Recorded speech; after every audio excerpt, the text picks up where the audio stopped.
it's hard to pronounce Sturtzel, I also go by Miss Pat, and that's a whole lot easier to remember. So I'm Miss Pat. And I am a fiber artist.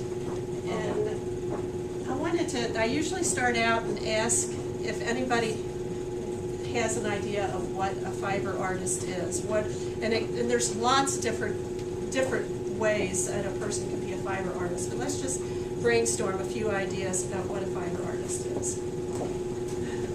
Anybody? Probably fiber, like a glass, like,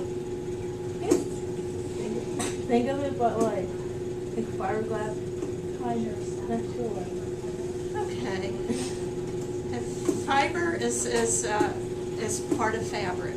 So You do stuff with like cloth or whatever? yes, so I work with cloth a lot. And so there's some people that work with cloth as fiber artists where they actually produce the cloth. So they work with the yarns, the fibers, and create the cloth. And so with weaving and knitting and crochet. And then other people will start out with fabric that's already been woven and add things to it. So I'm that type of fiber artist. I tend to work with white fabrics, and I will dye the fabric, I will print on the fabric, I will construct items with the fabric. And so I brought a few examples of projects that I've done, some with, well, all of them pretty much with students, to give you an idea of some of the things that I do. So over here, this is a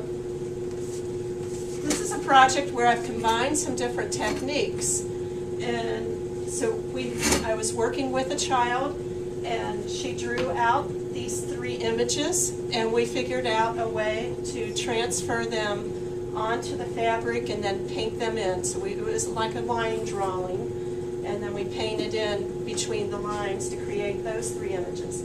She also created some print blocks, which is what we're going to be doing today, is creating print blocks, and we printed on fabric. So we incorporated those in there.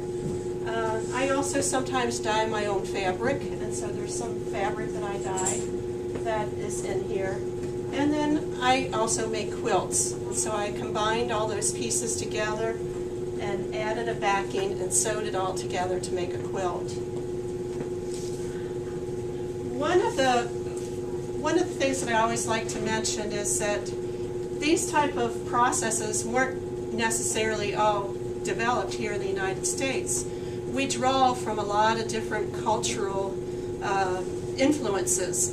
And one of those influences comes to us from Africa, where they do what's called, they make a dinkra cloth.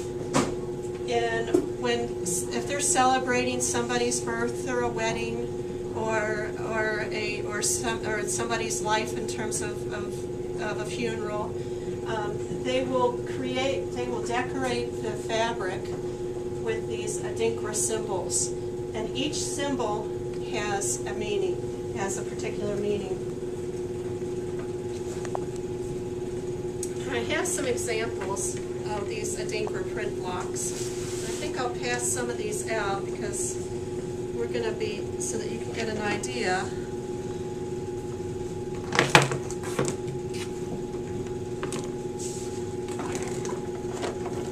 You can pass these around and take a look at them.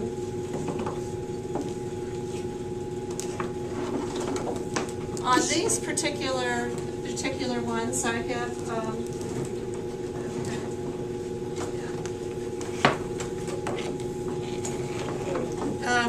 I have the Asante from Ghana, Africa. I have the name of the item, but then in English I have what the meaning is. So the one thing about these symbols is most of them are pretty simple, and they're also, the designs are fairly bold. But it's a simple design that has a more complex meaning. And I wonder if you can think of some places where you've seen symbols in your life that look pretty simple but might have a bigger meaning. Anybody have any ideas on those? Sometimes we think of logos as being a symbol that has a meaning. Get any ideas of logos that you've seen, maybe on clothing? Yes, that's the one that comes up the most. That Nike swoosh. It's just a very simple symbol, but it's that idea of it's a check mark. It's yes, this is okay, and so you get that. They want you to have that positive feeling about their brand, and so they develop that symbol that everybody recognizes now. Oh, that's the Nike symbol, and so they did a good job with that advertising wise. So, but what we're going to do today is we're going to work on creating a personal symbol. And so I've got, and they're going to be 3-inch squares. Most of these are pretty close to 3-inch squares. And we're going to draw, I'm going to give you a sheet of paper and you have a pencil, and we can get some more pencils if you need a pencil. And you're going to draw out six different ideas. And one of those will end up being used to create your own personal symbol. And before we get started with that, I do want to give you an idea of where we're going with this, because sometimes it helps to know what the end product's going to be. So you're going to be creating a print block. You're going to be getting a piece of fabric. You're going to be printing on the fabric. And then you're going to sew it into a pillow. So our goal for today is to create a print block and to print on the fabric so that tomorrow we can sew it into the pillow. Okay? So there's really a lot of steps along the way that we're going to be using, but we'll be helping you go through the steps. Now, there's another way of creating the print blocks. We'll get into that after we do some drawings. We've got two different ways that we're going to do the print blocks. One is using the linoleum knives to cut them, but the other one you can use the scissors, and it's a little bit easier, and yet it turns out some really nice results.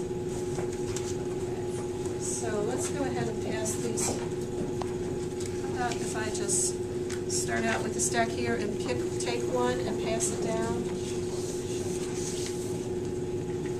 Take a piece and pass it down.